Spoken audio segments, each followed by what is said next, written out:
I give a fuck? Why do I give a fuck? Why do I try so hard? Why do I care so much? Welcome to Why Do I Give a Fuck?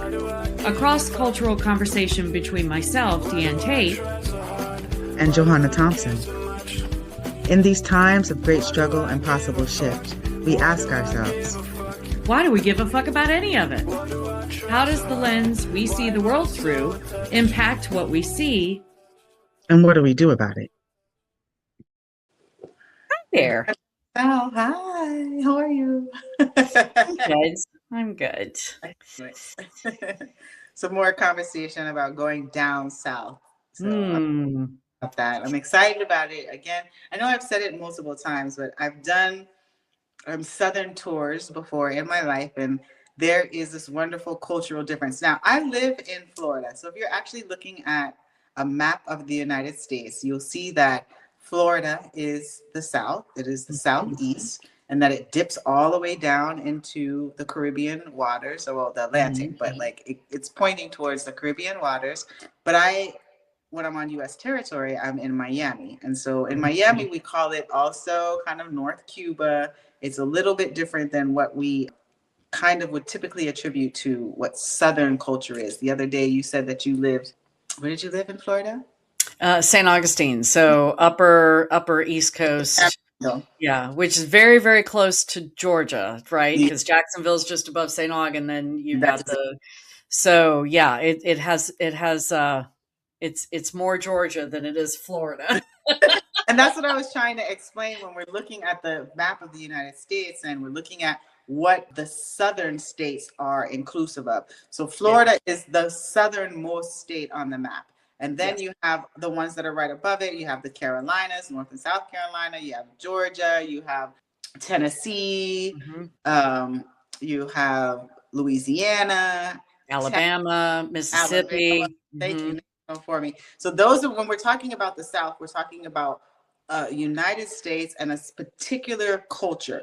I'm going to say that because I was born in the Northeast and then raised in the Northeast and raised in the Northeast with Caribbean culture. So my understanding of the South didn't really, like, I would hear about the South and hear about Southern ideology and Southern differences. And then I was raised in the West Coast in California, which is a completely progressive, totally different world. Yeah. So then coming and moving down into Miami and having this kind of like Caribbean U.S. culture situation happening in Miami in particular, but then going up even to Fort Lauderdale, going up to Orlando, which is kind of central of Florida, being up in Tallahassee and Gainesville, which is north of Florida, you progressively get more Southern cultures, Southern United States culture in that movement. And there was a time in like 2015, 16, where somebody who is from the Tallahassee area was like, let me just take you through the South and let you experience some more of the South. And it was a really impactful experience. One of the places that I went was South Carolina and went to a plantation there. And so going back there with you in this moment, I wanted to talk about some of the Southern cultural differences that we'll be experiencing. We'll be talking with the Gullah Geechee people, as we talked about in an episode. But like, what are some of the Southern cultural context to be aware of a white identified person? Well, and the throat gets cleared. Yeah, I know. I've got to clear my throat chakra. Southern respectability. Just thinking about the South, I get clogged up, right? So a little here comes the phlegm. Yeah. It's interesting. I'm actually excited about this trip, which is the first time I've been excited to go back to Charleston since I moved away from there. And I was thinking about it the other day. I was trying to identify, like, why am I excited? You know, what's different about this time than other? And I think it's having you there with me, being able to, you know, I'm in my type A, you know, gotta get everything all set up and ducks in a row, and you know, the event planner in me is reaching out to you like every other day going, hey, do you want to do this tour? And what do you think about that? And how do you do it? Oh, yeah. God love you. You just keep responding to me going, I'll do whatever you want. I'll do whatever you want. And so So yes, I think it's a different experience for me because I know that you've been there before, but you haven't been there in a while, and you had an experience that was maybe not the didn't leave you with the best taste in your mouth, and I feel like I feel very invested in wanting to show you Charleston, the real Charleston, not whitewashed. I want it to be authentic. But I'm looking forward to it in a weird, I guess maybe I haven't totally identified why I'm so excited, to show you this, because I also don't want, I'm also imagining that your impact will be different than mine. And I don't want you to feel harmed, just by being in that space. So I haven't gotten caught up in that. That'll probably happen on the drive down. I'll start thinking about, how do I protect you from this harm? How do I, So here's the thing: you cannot protect me from the harm. Right. I know, it's Like, my job. That's not even it. And my previous experience going into South Carolina, I was like, I don't need to return here. So I'm glad that I am returning here, being able to have this experience. And when you say the authentic, non-whitewashed South Carolina, I don't know what you mean by that, because for me, South Carolina, being the South, being culturally the South, and it being the US, it's all whitewashed. So what would authentic South Carolina non-whitewashed be? Great question. The first responsiveness that I have to that would be just approaching. So we've talked about this before, there's very strong storytelling narrative in Charleston. We've talked about the antebellum, which is the time of this country's existence before the Civil War, with, white women in big hoop skirts and drinking mint juleps and the parasols and the Southern way of doing things, completely oblivious to the fact that they were owning humans and enslaving humans, and all of the splendor that whiteness created on the backs of those that they kidnapped and enslaved.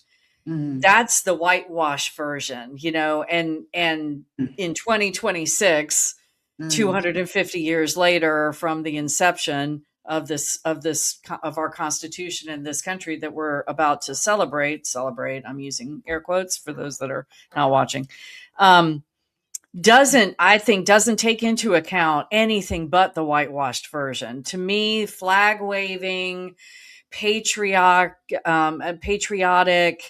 land of the free, home of the brave mindset is whitewashed, because that doesn't take into consideration the harm that was caused and continues to be caused by the systems and the narratives and the racism that is built into every thread of the fabric of this country. So I always, when I tell people that I moved up north from Charleston, they always have the same response. Oh, I love Charleston. It's so beautiful. And it's so this and it's so that.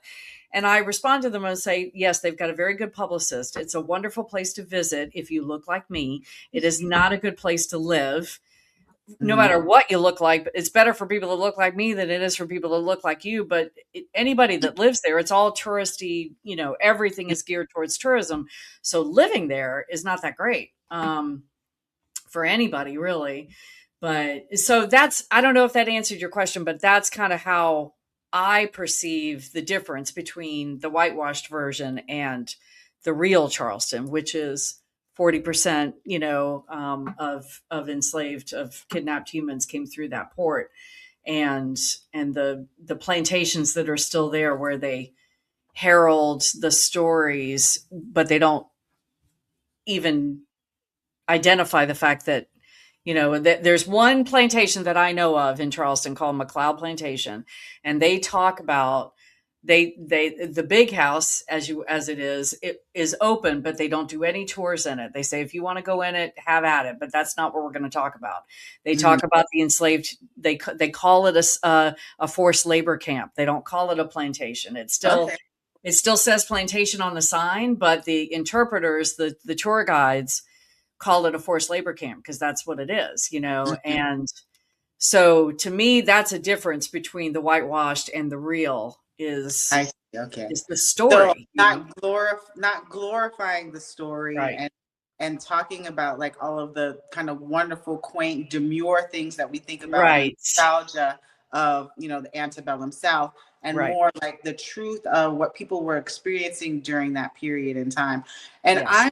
this brings up a wonderful curiosity for me because I'm thinking about a time when there was a rapid response that we were having in Florida. Some young people had some issues with school resource officers. A Black young lady was accosted by a school resource officer in a really violent and harmful way. And so people coming from more of the city area came into this more rural town, Polk County in particular, in Florida, which is it's a place where a majority of the people who support MAGA and all of that reside, lots of law enforcement. So that is like kind of the identity of the community of Polk County. And so going into that space and kind of trying to have a community conversation with people, predominantly from the Black identified community. Mm-hmm. And folks was like, don't come over here with none of them big city politics. Don't bring that to this community. We don't want none of that. We have a way that we exist here today.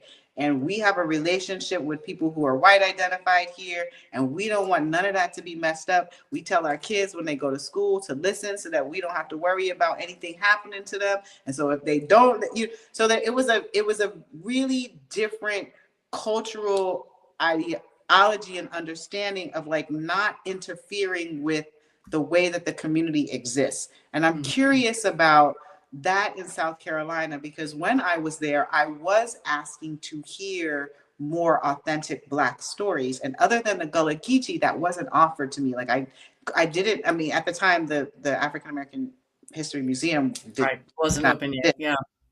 At all. But like just trying to find and identify libraries or storytellers or anyone who would give me a accounting of a non-white antebellum South wonderfully demure a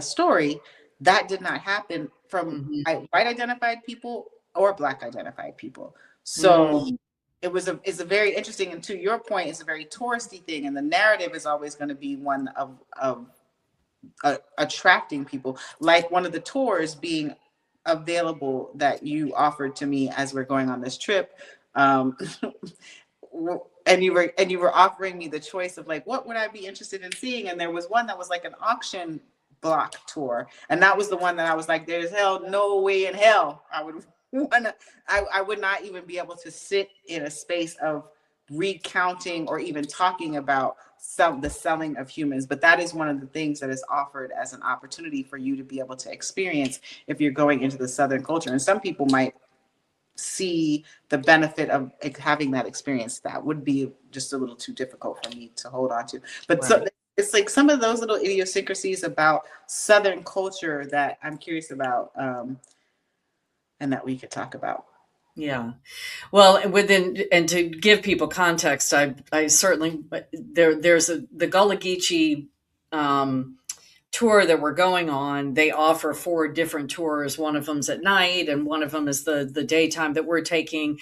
And there was an old slave market, because there is an old slave museum that you can go to that is in the old slave auction house. And they do, they talk about, I mean, it is a museum about the enslaved, what the experience of the enslaved folks were in Charleston. So to that end,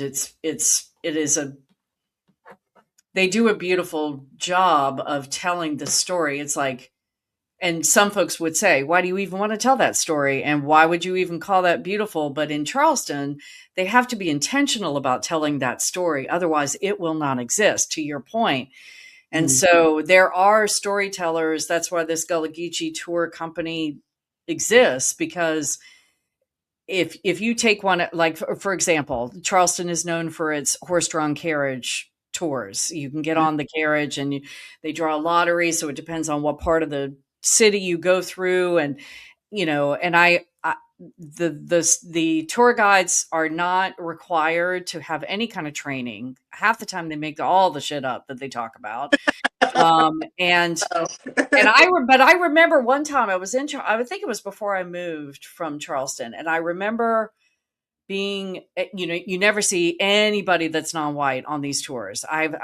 Every time I saw a carriage full of people, it probably held like 20 to 25 people. They were always white people. And, if you rolled your window down and listened to what the guide was saying, it's like, he's talking bullshit. You just want to scream at him, don't listen to him. You gave him all this money and he's telling you just whatever the hell he wants to tell you. But I remember one time before I left, I was downtown, and I was at one of the side streets. I was stopped at a light, and there was a carriage going in through the intersection in front of me. And I think I had my windows down so I could hear him talking, because they always talk and kind of elevated because they're trying to get the folks that are behind them to hear them. And he said something to the effect of, I'm paraphrasing, but he said something to the effect of that Charleston was the cradle of slavery. Mm-hmm. And I wanted to like lean out the window and go, thank you for telling the truth. Because I'd never heard a horse-drawn tour guide say anything to that effect, that this was the cradle of slavery. This is where it started. They'll talk about the Civil War starting there, and they'll talk about, different other things that are attached to the Civil War, but they won't. That was one of the most authentic sentences I'd ever heard come out of a horse-drawn carriage tour guide's mouth. And I appreciated it because it's, and I had conversations with the mayor before I left. At the time, it was Mayor Tecklenburg, and I had conversations with him. He would have lunch with the mayor, and you could go on at like noon. You could get on a Zoom and have a conversation with him. And I told him, I said, you have a unique opportunity. Charleston presents itself with this opportunity to show the rest of the country how you can claim the reality of what your city contributed to the harms of this country. And people will still come, tourists. There might be some people that don't want to hear that and they won't come, but the majority of people, and you could show the rest of the country how this country could begin to start to tell the real story about what happened. And it's, but he was not open to it at all. And I'm sure he wouldn't have gotten the city council or anybody to back that up.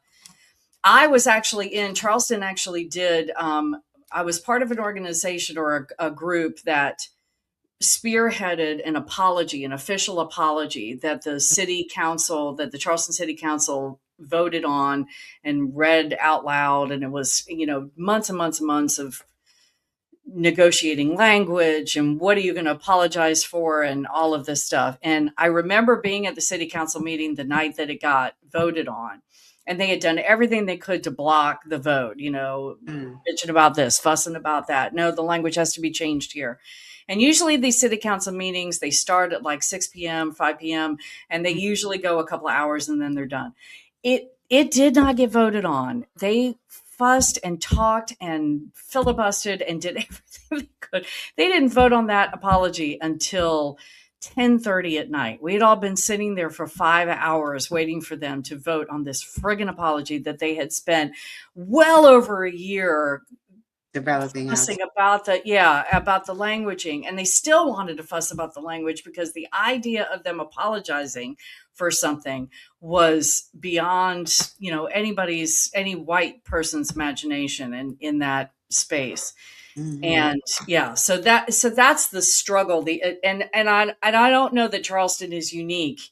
It's particularly spicy in that town, but it's not unique to that at all in terms of that struggle of trying to tell the real story. West is unique to it, and we have a perfect example in what just happened with that UN resolution, and right. There is still this denial of the truth. And as we're talking about the 250th anniversary of the inception of the United States, like the denial of the truth of how we get to this place that we're at today. And this place that we're at today is not a place where we're speaking in harmony about the way that we were initially.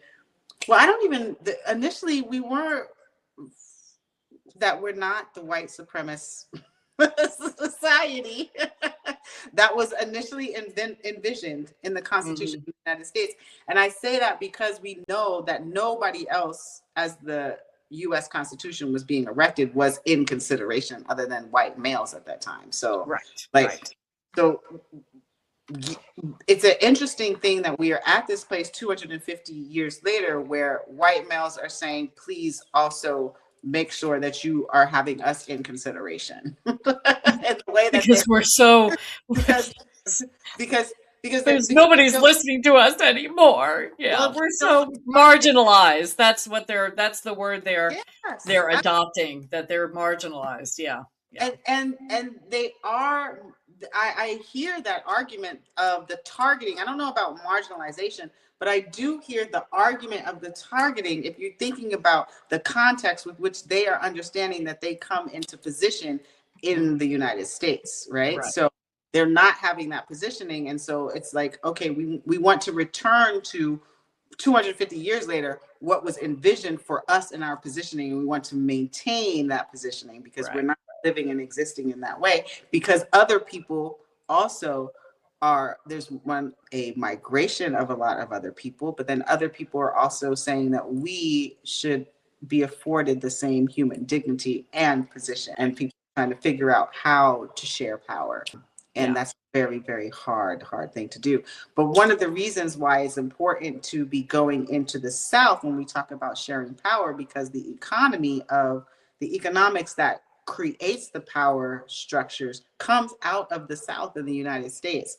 And people really, really don't understand that. Like when we talk about making America great again, we are talking about this antebellum ideology. We're talking about, pre-civil rights. We're talking about Jim Crow. This is the thing that creates the power and position that allows and affords white males to be in leadership in the way that we're seeing them exist in leadership today.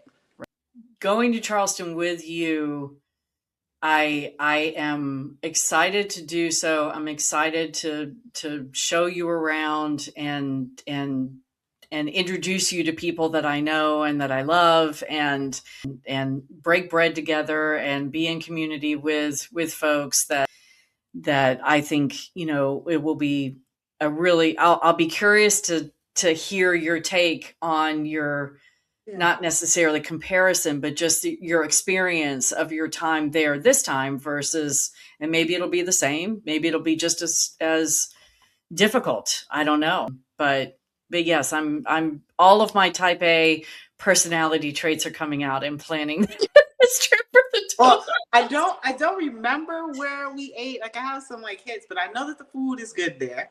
And I'm excited about eating good food. The food is good. Yeah. Because Southern cuisine is a particular type of cuisine in the United States that really feeds into your soul. And that is the thing about the South. Even the discomfort about the South, I'm excited about the different ways that it feeds into your soul, even the discomfort that feeds into your soul. Like all of the ways that I was jarred at my experience, all of the ways that I was jarred by the reality of the history that is clearly illustrated when you go to the plantations. Like you can feel it in your body, but then you're seeing what it must have, for me, what it must have been for some people to be in what I considered a very beautiful environment and not be able to not be able to enjoy that beauty because that beauty came with your blood. Right. And so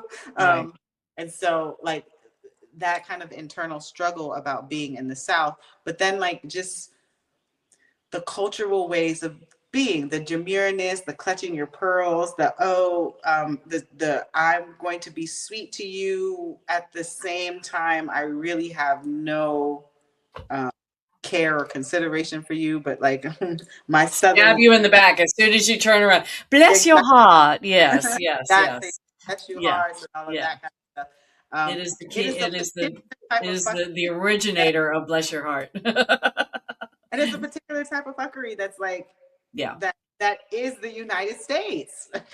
It is a microcosm. That's why I told the mayor, I was like, you have a unique opportunity. I mean, this town, that town could be the beginning of the greater unpacking of this country. And I realize, I mean, please, I know you know this, but just to the listeners out there, I get why it's not doing that. I'm not foolish enough to think that, that we're at a place yet where people feel brave enough to say, yeah, we're going to own our shit and we're going to do what we can to. I mean, I was there when they took the Calhoun statue down from Marion Square, which is the main park in the middle of Charleston that you often see when you see pictures of Charleston. Marion Square is often the place. But if you look at an aerial view of Marion Square, it has a path that has been walked from corner to corner, which creates a Confederate flag. When you look at the Marion Square from an aerial view, it looks like a Confederate flag. So that's where the Calhoun statue was, and I was there when they took it down. And now I just saw, because I still follow quite a few of my friends from there, and Calhoun statue has been returned to South Carolina, and I don't know exactly where it is. They're not going to put it back up in Marion Square, but it's back in South Carolina, and because they just can't say goodbye to their slavers. Calhoun is? I don't know. I don't think I know the story of Calhoun. Oh, John C. Calhoun was the vice president of the U.S. I don't remember exactly what years he was, but in the 50s, and this is the story for those that are not on U.S. soil. This is an interesting story about that whitewashing that we were talking about originally. There are quite a few Civil War statues erected around the country, specifically in the South, very intentionally in southern cities, heralding Confederate soldiers, General Lee, who was the head of the Confederate Army, that kind of thing. But they were not erected. People tend to think that they were put up after the Civil War was over to remember the brave soldiers that died, which is the story. But they were actually put up in the 50s to intimidate people. That's the only reason they were put up. And so this is history. Yeah. So leading up to the Civil Rights era, they were erecting these Civil War statues, specifically in southern states, in cities, to intimidate. So John C. Calhoun was a proponent of slavery. There are many writings and speeches, transcripts of speeches that you can see. He was an unabashed supporter of chattel slavery. And he was the vice president of the country at one time. And so, and one of the main streets in Charleston is Calhoun Street. There are many streets in Charleston that are named after Confederate folks. But so this statue was put up in Marion Square, which is the main park in the middle of Charleston, which is right next to the original Citadel we talked about in the last episode. That was the place where they took slave catchers once emancipation happened and created a police force. And so that was the original Citadel, which is right next to Marion Square. So they put his statue up in this park, but they put it up low and it kept getting vandalized. And so eventually they raised it. He was 35 feet in the air or something like that. I mean, you really could barely even see like his face. If you didn't know who it was, you'd be like, who the fuck is that? He's all the way up there. You can't even see him. But they had to put him up that high to stop people from vandalizing him. And he was there for 150 some years. They've been trying to get him down. And the city of Charleston kept saying, we don't own the park, so we can't take him down. Because Marion Square is not owned by the city. It's owned by a private family, and they lease it to the city to use it. And so that was their excuse for not taking him down. And he was put up there to intimidate the newly emancipated Black people that were living in Charleston. They had to walk by his statue when they were allowed to walk in that part of town. And so he was just a symbol to intimidate. And so, but when I was living there, they did finally get him down. Miraculously, they found some clause in some paper written somewhere that gave them permission to take him down. And it was a whole thing. And I stayed up all night in the square, and we pulled an all-night vigil waiting for that statue to get taken down. And funny enough, it wasn't funny, but it wasn't ha funny, but it was ironic funny. They couldn't figure out how to get him down.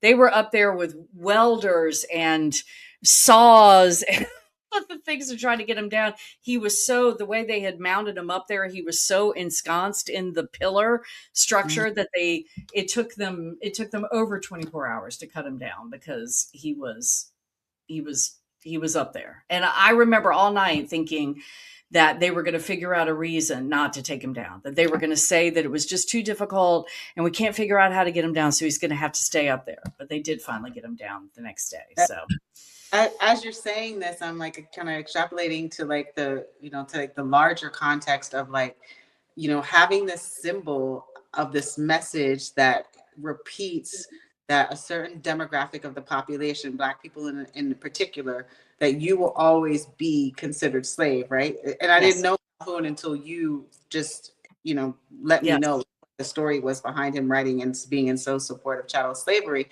But like every time you look at me, it is a reminder that we consider you as slave and as property and as and that is what your value system is. The fact that that it was getting vandalized means like the cultural context of the people don't really agree with that ideology. But then those who are in power and position decide that they're going to even elevate this thought process of this is what we're supporting and elevating.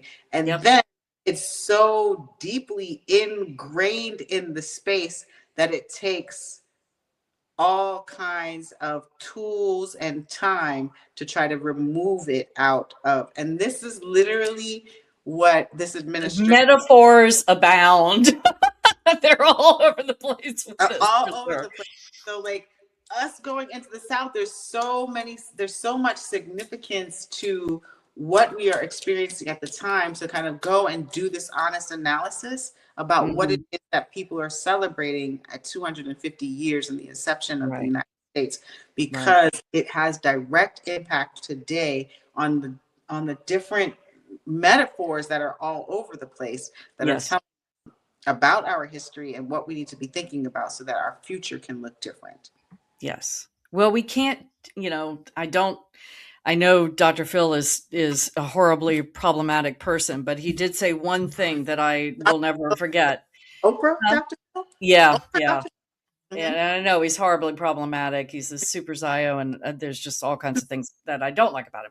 But he did say something that has always rung true with me, which is that you can't change what you don't acknowledge. And to me, that is the key issue with why this country, why the U.S. is still so deeply imploding on itself, because we will not acknowledge the original sins of how this country was bred. We want to stand on that antebellum mint julep hoop skirt parasol holding wonderful people that owned other humans.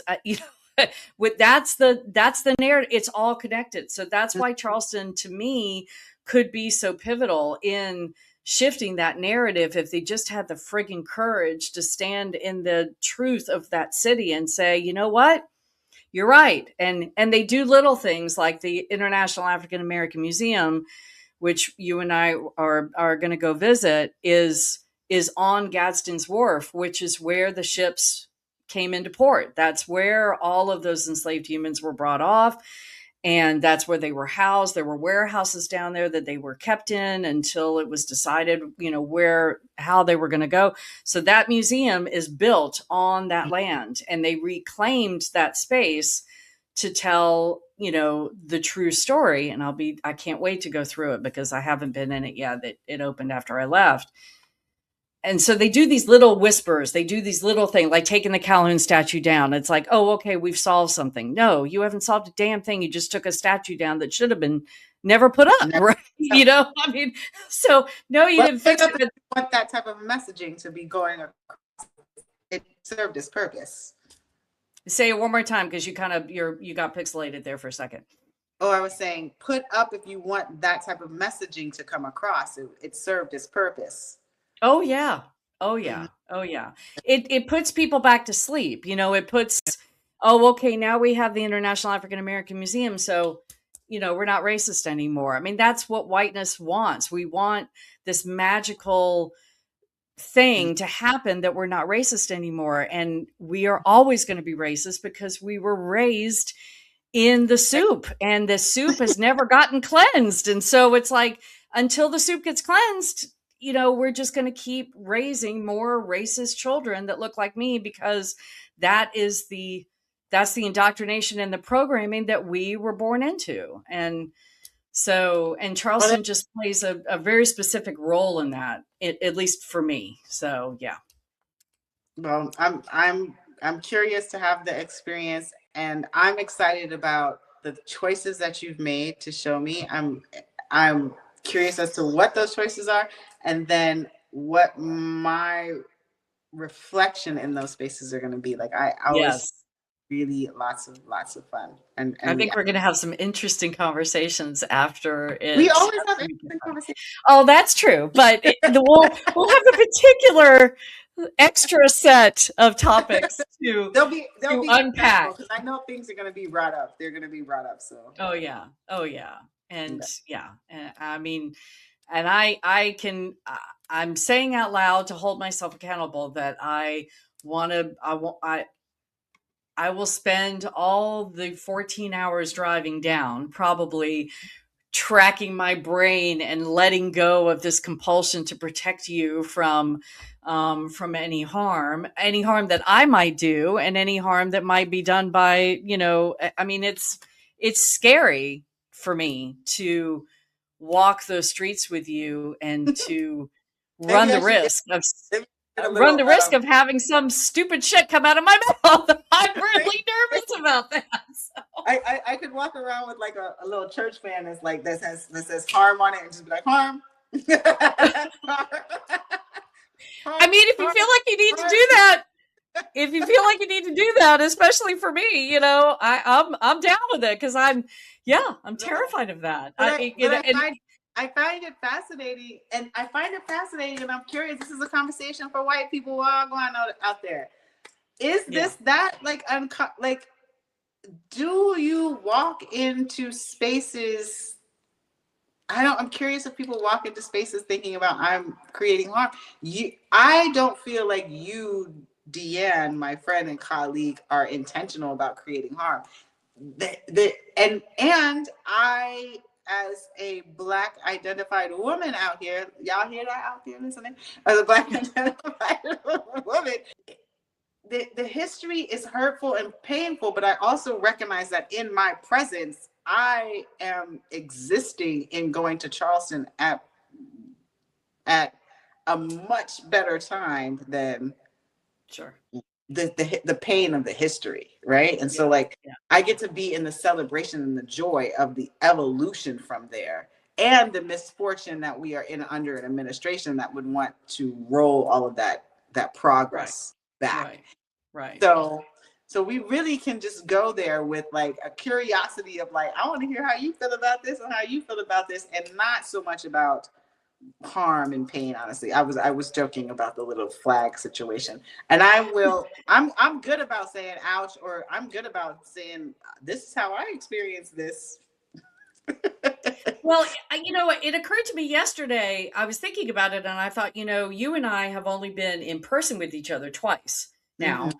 We met for the first time after knowing each other for 3 years virtually in DC, when we were both there for separate things, and we were able to come together and break bread together. And then you came up here for my wedding, which was, had its own swirl of things. And, so we spoke to each other, and we said hi, and we hugged and all those things, but we didn't really this is going to be an opportunity. This is going to be 7 days of us sharing space together, at the end of every day, whatever we ended up doing that day, unpacking if we feel like we want to, talking about what our impressions were and our experiences. And I'm super excited about that, because I feel like we haven't had that experience before, to just be the two of us in space together and having experiences and then relating to each other how that landed on us. If we feel like we want to do that, we haven't been able to do that yet. So the processing that we do is on here, And so, I mean, you and I, we'll like come up with something we want to talk about, but they were like, no, don't start. We have to record first. Don't talk about it yet. We have to wait. And so it'll be like a 7-day podcast recording. It will. And it will be different because we also get to get off this podcast and be away from each other, right? Like, I don't know the practice of what it is that you do after you get off, what's your decompression, or if that's even necessary, what you do after, you know what I mean? Like a conversation, or this is also just going to be different because we'll be walking into the experience and reflecting on their experience at the time. In real time. We're together in person with each other, which I'm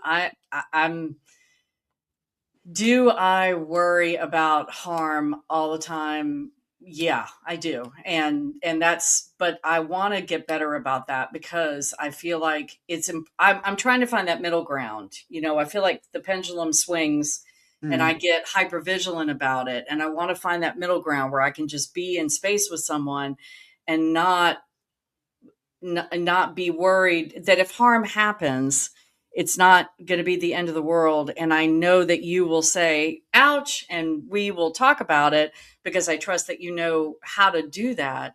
I haven't always spent a lot of time with people that know how to do that. Either they don't know, and I don't mean to say don't know how, but don't feel like that's not a practice that we've gotten accustomed to or whatever. So it doesn't occur to them. Maybe the ouch happens and they might feel it in the moment, or they don't think about it until later on and they go, oh, that happened. And then we don't have that relationship to talk about it later on. So this is going to be a very different experience for me as it is going to be for you. And I'm really looking forward to that. So. Yes, I'm going to challenge you to be in space with me without thinking about all of the ways that you could possibly harm. And I will do the same. I didn't have that thought process at all, but I'm just offering to you that kind of like balance. Yeah. And also I appreciate you being concerned about my harm, but I'm also recognizing in this moment, there's a safety thing that you're sitting in. And so I'm going to offer to you to trust that if there is harm, you and I have enough relationship to be able to get through talking through it, that it won't be the end of the world. That's the thing. Like there's not going to be a moment unless, some guns get pulled out and, N-words start flying that I would be like, and even in that, I'd be like, well, what's going on with you? What is the, because like I realized this about myself. I had this like just a social interaction with this woman who does not know me, but every single time I am in the same presence as her, she calls me a different name. And the next time that she does it, because 3 will be a charm for me. The next time that she does, I'm gonna sit down with her and just be like, I don't even know your name, lady. I really honestly don't even remember your name. But I'm curious as to why this is happening. Do you know what I mean? Like, yeah. And I don't know what her responsiveness is going to be to it, but like, I am okay with having an understanding. That's what I want more than anything from people. Like, how are you processing your brain? The curiosity of that is what matters to me. Yeah. I'm gonna be practicing very much. I used to say to my daughter when she was young and coming into high school and had to do presentations and stuff, she would get very anxious. And my saying to her was always wiggle your toes inside your shoes and be where your feet are. And, to remind her where the ground is under her feet and to stay present, and that's going to be, if I set an intention for the trip, that's going to be my intention, to stay present and to not float off into all of these, because I do that. I will predict. I'll try to predict where harm could happen so that I could try to avoid it. And that it's going to be exhausting for me. It'd probably be way exhausting for you. And so I think that's the counterbalance for me on that is to stay present. Where are my toes? And if you have to look at me and go, are you wiggling your toes? That'll be everything out. We don't have to fix and figure everything out. You're doing I don't have to apologize for the ills of the city. I don't have to prove to you that I know that slavery was wrong. I don't have to do any of that. And yeah, so look at that exhale. That's a wonderful exhale. That was a big exhale. Oh my goodness. It's good we're doing this. This is what we needed to do when this country was being developed. Yeah. And what we still need to do to try to redirect the energy, we're doing it. We're a catalyst for it. So we are. So I love you. Love you too. And I am excited to dive into these adventures. So more will be revealed. Stay tuned. Stay tuned. All right. Best. All right. Take care. Why do I give a fuck? Thanks for joining us. Until next time, as you move throughout your day, continue to ask yourself, Why do I give a Fuck is produced in collaboration with Johanna and Diane. Music by Norwegian musician Water. See you next time.